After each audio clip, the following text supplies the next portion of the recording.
Bien, continuando entonces con la segunda parte de la clase, hoy lo que vamos a ver entonces en esta segunda parte, trastorno de estrés postraumático y trastorno obsesivo compulsivo, y con eso damos por finalizado el programa. Por eso puse otros trastornos mentales, porque veníamos hablando de hábitos, ¿no?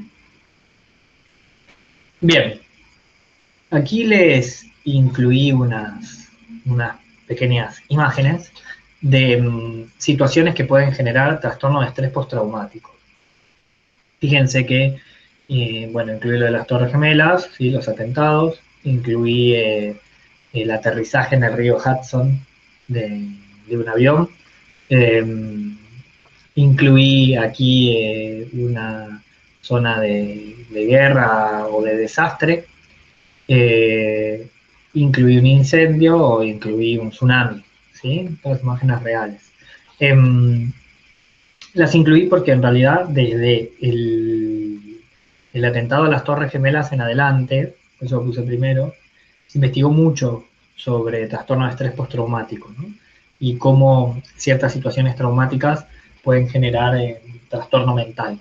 De hecho, se investigó, digo, en Manhattan, lo que se hizo fue de la zona donde fue el atentado, se fueron midiendo circunferencias por millas, y a menor distancia del atentado, o sea, mayor cercanía del atentado, mayor índice de personas desarrollaron estrés postraumático.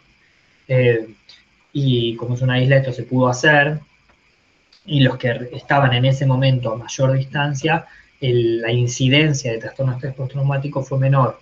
Por eso también se incluyó que a mayor cercanía del evento, mayor posibilidades de desarrollarlo. No todas las personas lo desarrollan, por supuesto. Freud lo llamaba neurosis de guerra, ¿sí? O sea, no es algo nuevo, es algo que se escribió hace muchos años, pero, pero muchas personas tienen posibilidad de desarrollarlo, sobre todo a mayor cercanía de la situación estresógena. Y igual ahora lo vamos a definir.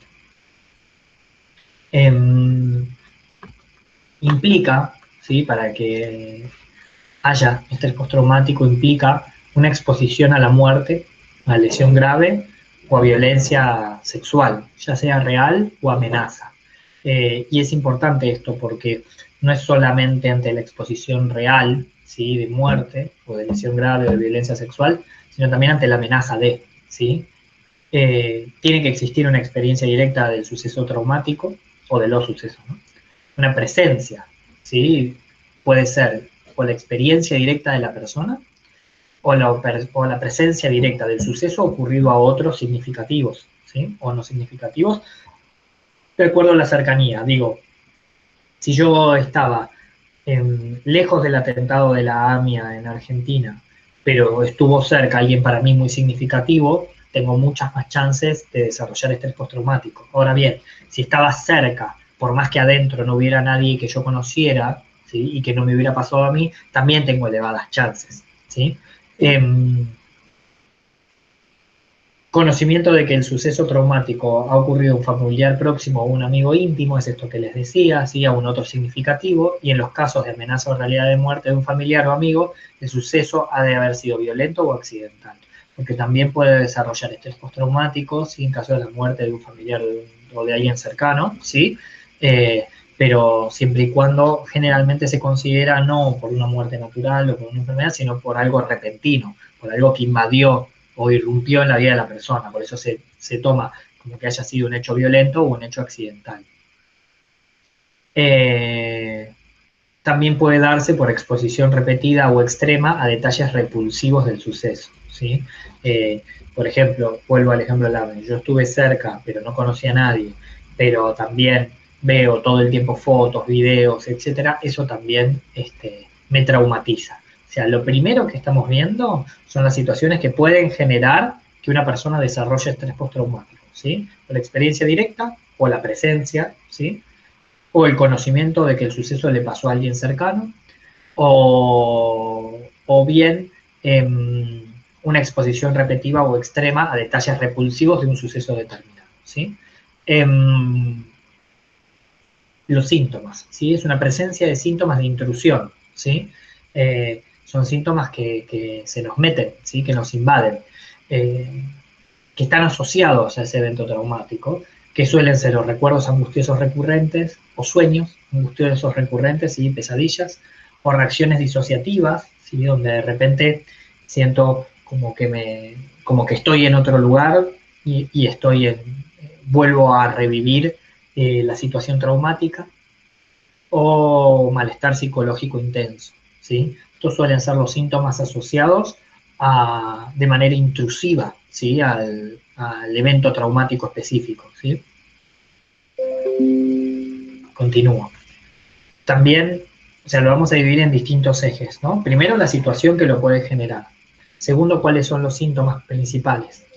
Tercero, la evitación, ¿sí? Suele darse evitación persistente de estímulos asociados al evento traumático. Entonces, la persona evita, ¿sí? O hace esfuerzos para evitar recuerdos, pensamientos o sentimientos asociados al suceso traumático, ¿sí? Si vuelvo a lo de la AMIA, la persona está todo el tiempo evitando, pensando o intentando que esos recuerdos se le vayan de esa situación.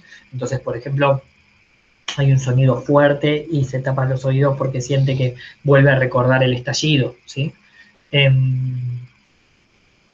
Y hay un esfuerzo también para evitar recordatorios externos, ¿sí? Personas, lugares, conversaciones, actividades, objetos o situaciones que despierten esos recuerdos. Por eso, muchas veces se piensa que para el estrés postraumático puede servir los grupos de personas que vivieron esa experiencia traumática. Digo, hablo de la AMIA, podría hablar de Cromañón para hablar de algo más cercano en tiempo,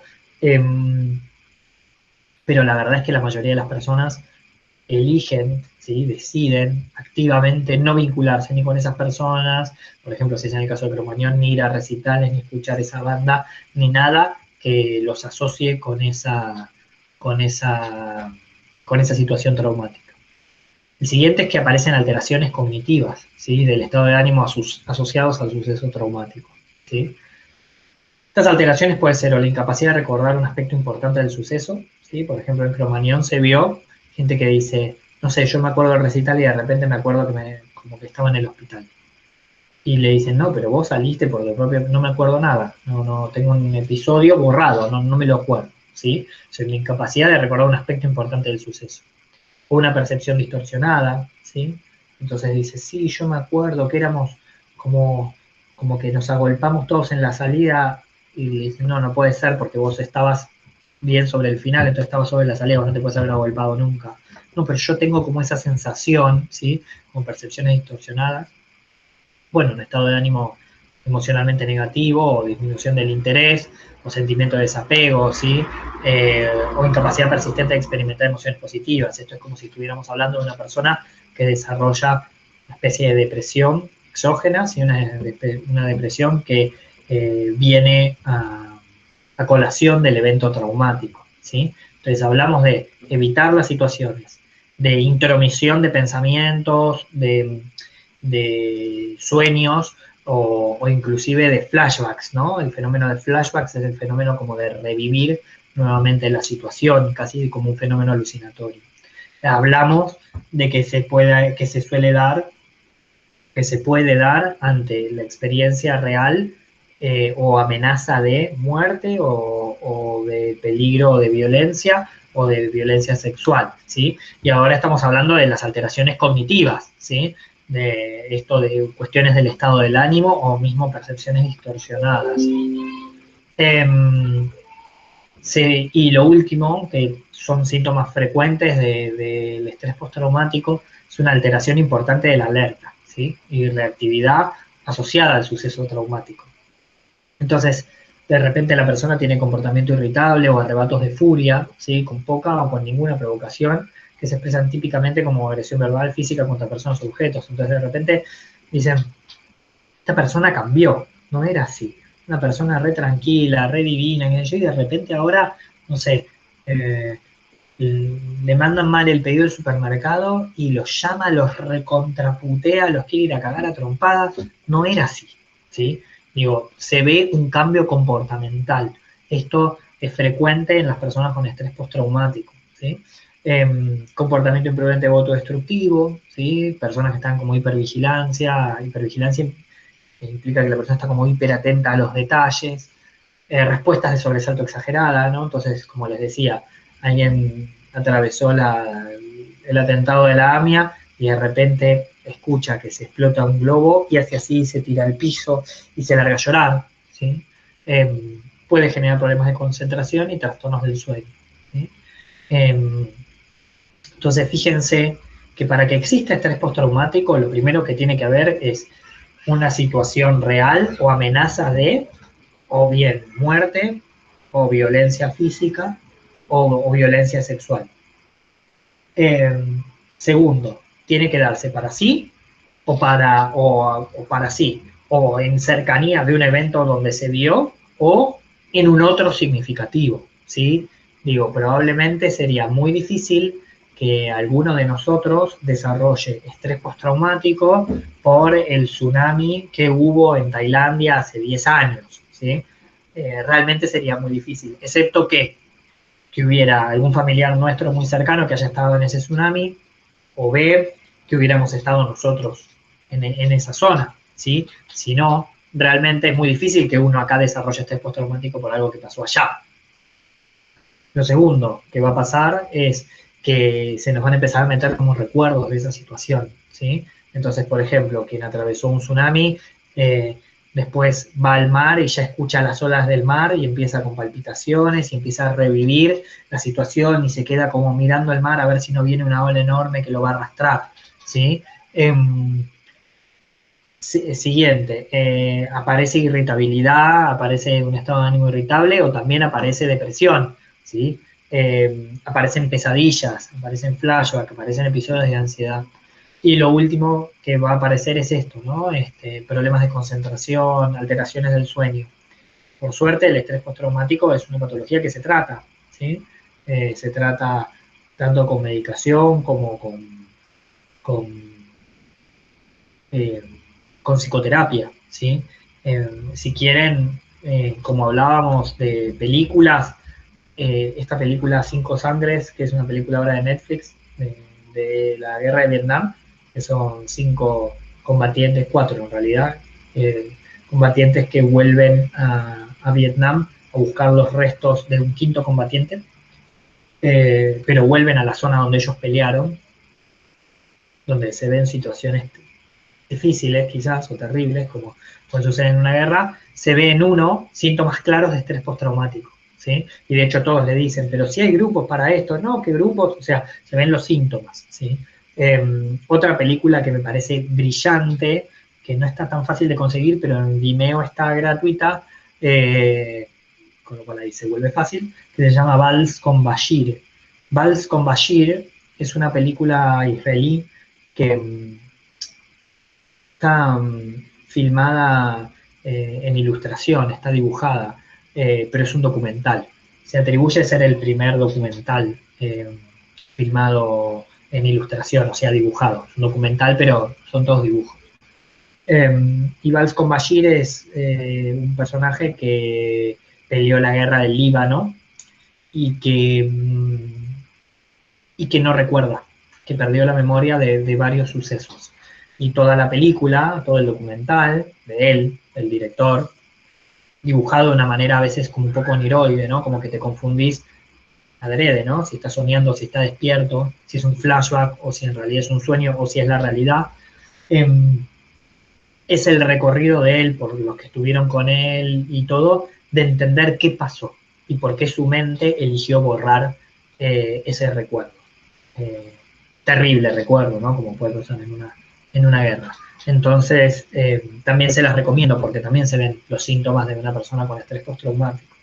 Pero bueno, sobre todo las investigaciones más fuertes vienen desde el 2001 y las Torres Gemelas para acá, donde ahí se estudió fuertemente el trastorno de estrés postraumático, pese a que, porque afectó a gran parte de población civil. Digo, antes el estrés postraumático, por ahí se podía ver en casos aislados, en algún accidente, etcétera. Digo, acá se pudo ver, no sé, en el accidente de La APA o en Cromañón, o una persona puntual que tiene un accidente vehicular donde fallece parte de su familia, está muy ávida o muy posible que desarrolle estrés postraumático, quizás. pero se empezó a estudiar a nivel global desde las Torres Gemelas en adelante porque afectó a muchísima población y población civil, no población que retornaba de una guerra, ¿no? Entonces, bueno, también es interesante para poder ver si no los estudios sobre las Torres Gemelas y el estrés postraumático, ¿no? Bien, ¿alguna duda? ¿No? Bien. Y el último, ¿sí?, que nos toca ver hoy, es el trastorno obsesivo compulsivo. ¿Se acuerdan que nosotros vimos el TOC de la personalidad, donde hablábamos de todo, de los factores de orden, ¿sí? Aquí les incluí 3 fotos, ¿sí? Les incluí una foto de una persona ordenando los lápices y pinches esos. Una foto de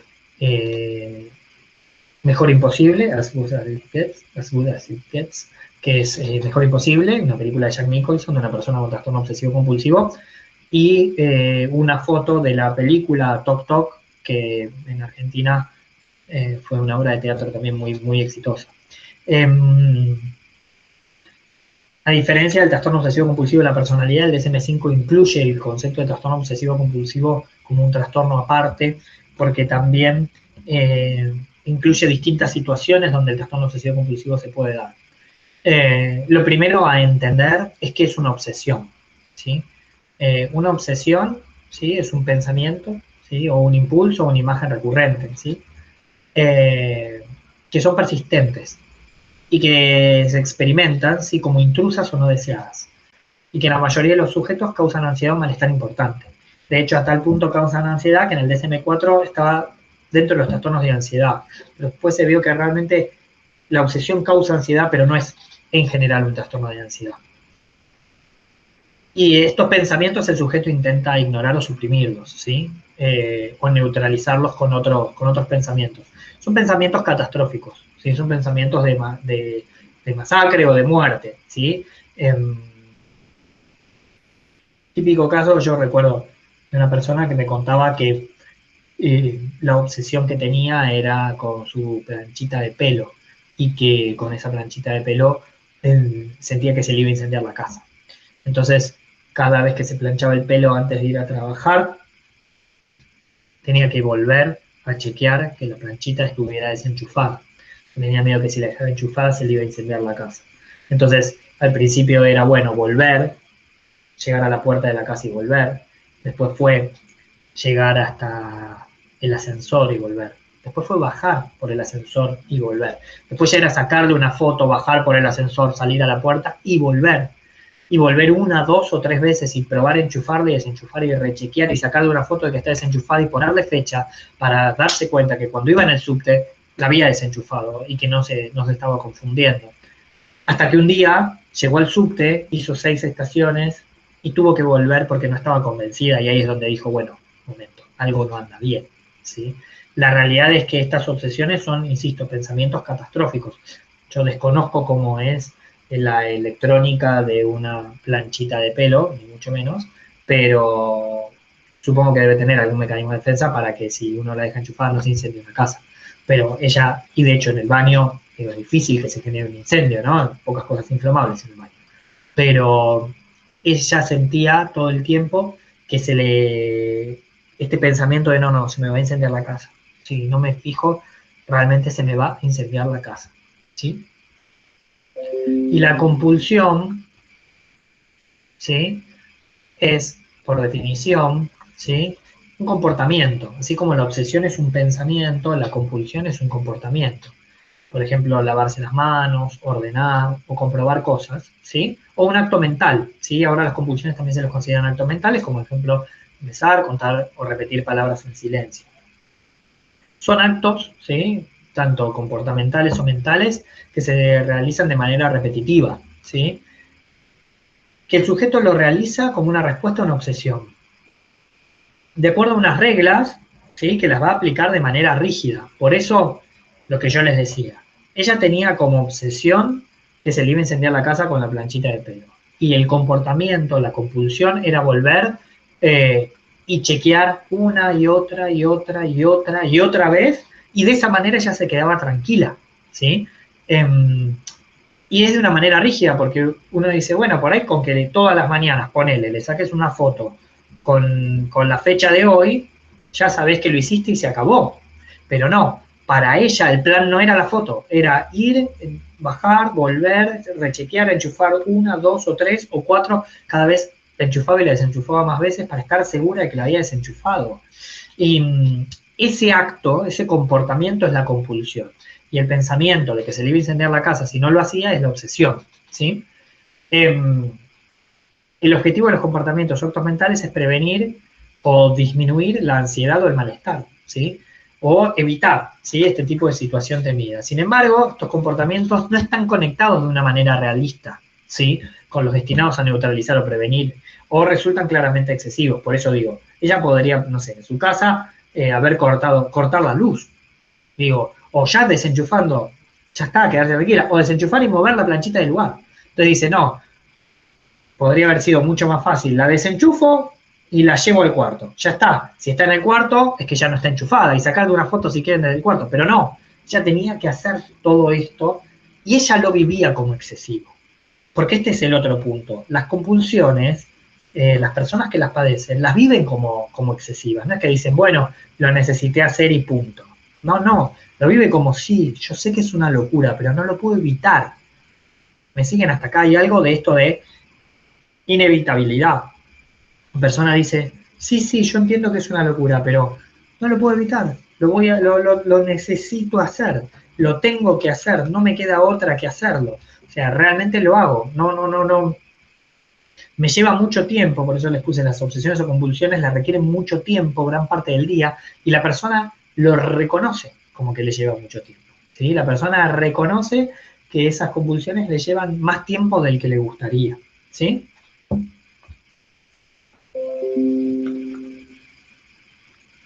Y hasta acá nosotros.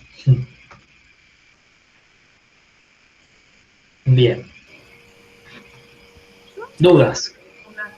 Yo tengo dos preguntas. Sí.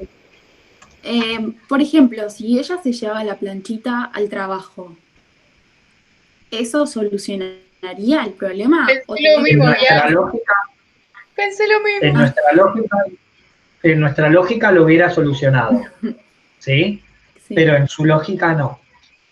En su lógica no, porque probablemente nos hubiera dicho, no, sí, yo lo entiendo, pero una vez me la puedo llevar, pero alguna vez me la olvidé.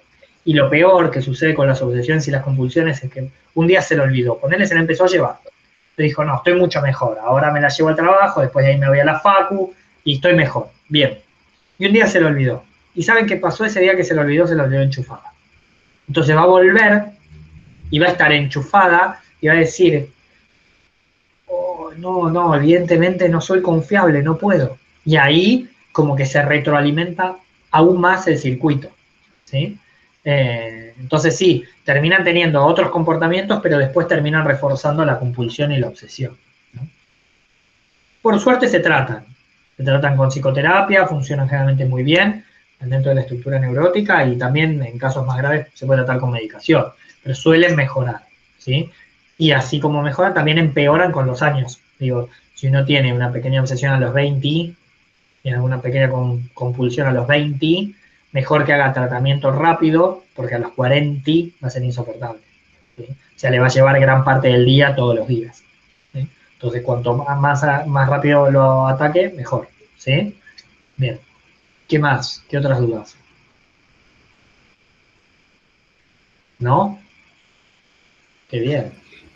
y puede ser siempre sobre el mismo objeto, en este caso una planchita, pero mañana puede ser otra cosa o siempre sobre lo mismo lo que le genera la obsesión. Generalmente, en principio es sobre lo mismo, pero después se va extendiendo y va tomando otras cosas, porque lo que importa es ese pensamiento catastrófico. Es, si yo no hago esto, se acaba el mundo, ¿sí? Hay algo que yo voy a tener que hacer, porque si no se acaba el mundo. Y la verdad es que a veces queda como muy al borde con la psicosis. Digo, Freud decía que la neurosis más obsesiva está muy al límite de la psicosis. Pacientes con esquizofrenia, cuando andan mejor, a veces se recuperan, pero tienen ciertas obsesiones y ciertas compulsiones. Como que esa cuestión rígida del entorno les sirve para ordenar el caos interno. Digo, hay como distintos momentos donde se puede dar trastorno obsesivo compulsivo, ¿sí? Pero lo importante con esto es que entiendan la definición de obsesión y de compulsión. Y ves estos pensamientos catastróficos de no, si no hago esto, esto va a andar muy mal. Y lo otro, esto que les digo, ¿no? Esta cuestión de pensar que hay algo que uno puede hacer y que el mundo sería una catástrofe. Eso es bien de la obsesión, ¿no? Y los actos para neutralizarlo. Entonces, por ejemplo, digo, ¿cerré bien la puerta de casa? ¿Cerré bien la puerta o no cuando me fui? No me acuerdo. Bueno, entonces vuelvo y chequeo la llave. Chequeo una vez y me voy. Y así todos los días.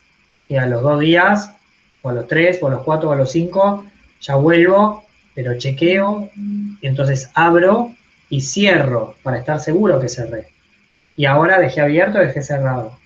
Entonces bajo en el ascensor y vuelvo a subir y vuelvo a chequear una y otra vez. Entonces me armo mentalmente, bueno, lo que tengo que hacer es que siempre lo hago 3 veces. Entonces yo ya estoy seguro que abro y cierro una, abro y cierro dos, abro y cierro tres. 3, quedó cerrado, pum, me voy. Y después digo, no, con 3 veces, por ahí, me puedo haber confundido. Debería seguir siendo impar, porque con pares puede ser peor, entonces paso a 5 veces. Y después no solo me pasó ya llegando a la puerta de mi casa, sino que ya estaba en la puerta del sur, entonces tuve que volver y rechequear 5 veces y volver a irme. ¿Y qué pasa si dejé sin llave? Vivo en un edificio, hay seguridad abajo, ¿qué pasa?